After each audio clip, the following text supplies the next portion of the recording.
अब आप लोग सोच रहे होंगे कि पास्टर डैनियल, आपने टबरनैकल, संदूक, तंबू का दृश्य और महायाजक यीशु को ऐसा क्यों दिखाया?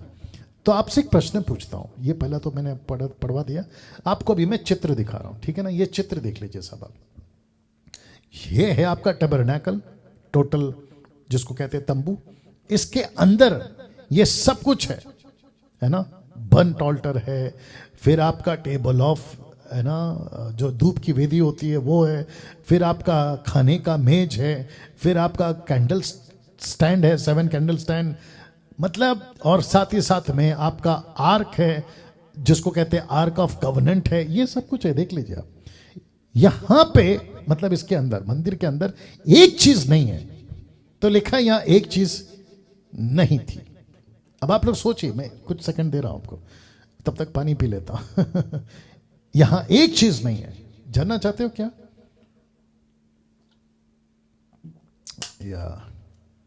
यहां एक चीज नहीं है। और आपको शायद कभी ध्यान गया, नहीं गया मुझे नहीं मालूम, बट मुझे बेहद खुशी है और मैं एक्साइटेड हूं वो एक चीज जो नहीं है आपको बताने के लिए। वक्त को ध्यान में रखना है, इसलिए मैं आ रहा हूं, ठीक है ना? वो एक चीज जो यहां नहीं थी, और वह थी सिंहासन, चेयर, बैठना नहीं था। अब आप बोलोगे क्यों? आपने कुर्सी को क्यों लाया? क्योंकि जो याजक होते थे उनको सब काम खड़े होकर ही करना, क्योंकि कुर्सी नहीं है यहां पे।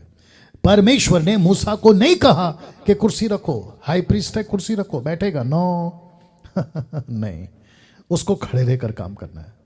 जो बकरी या जो भी मेमना या जो भी एनिमल्स ब्लड है उसको लेना है, खड़े होकर काम करना है, अर्पण करना है। क्यों पता है? शब्द खड़े होकर काम करना है का जो इशारा है ना, कि ये ऑन एंड ऑन प्रोसेस है, मतलब ये चलता रहेगा। लेकिन जैसे ही come on get ready now, जैसे ही परफेक्ट ब्लड ऑफ जीसस, सिद्ध लहू यीशु का, महायाजक जिस दिन मिल गया, जिसको कहते हैं बड़ा महायाजक, तो लिखा है तब, फोटो देख लीजिएगा, पिता के दाहिने हाथ, मरकुस 16:19, निदान प्रभु यीशु उनसे बातें करने के बाद स्वर्ग पर उठा लिया गया, जिसको कहते हैं कि स्वर्ग का टबरनैकल, तंबू, और लिखा है परमेश्वर की दाहिनी ओर बैठ गया। बैठ गया। तो फोटो देख लीजिए, यीशु पिता के दाहिने हाथ में बैठ गया है। इसका मतलब क्या है? इसका मतलब यह है, जब अपना खुद का लहू देकर बैठ गया तो किसी प्रकार का और सैक्रिफाइस की जरूरत नहीं है, नहीं है, नहीं है, क्योंकि सर्वसिद्ध लहू मिल चुका था। और यही वजह थी, जब यीशु ने कहा पूरा हुआ, तो मंदिर का पर्दा ऊपर से लेके नीचे तक फट गया। यह साबित करता है कि अब ऐसा महायाजक है जो कुर्सी पर बैठ गया है, जो सिंहासन पर बैठ गया है। और ये कौन है? ये हाई प्रीस्ट है, ये महायाजक है जो कुर्सी पर बैठ गया है। अब कोई धूप नहीं जलेगा, अब किसी प्रकार का कोई बकरी, भेड़ बकरी का खून नहीं चढ़ेगा, अब किसी प्रकार की सैक्रिफाइस की जरूरत नहीं। और इसलिए मैं बार बार कहता हूं कि जुडियाज्म में जो अभी चल रहा है ना नाटकबाजी, वो उससे दूर रहो, क्योंकि वो आपको वापस यीशु जो कुर्सी पर बैठ गया उसको उठाने पे मजबूर करेंगे ये लोग। ये तो बात अलग है कि किसी का बाप यीशु को नहीं उठा सकता, ये बात अलग है ना। वो बैठ गया, तो ये प्रश्न उठता है क्यों बैठ गया? प्रश्न उठता है क्यों बैठ गया?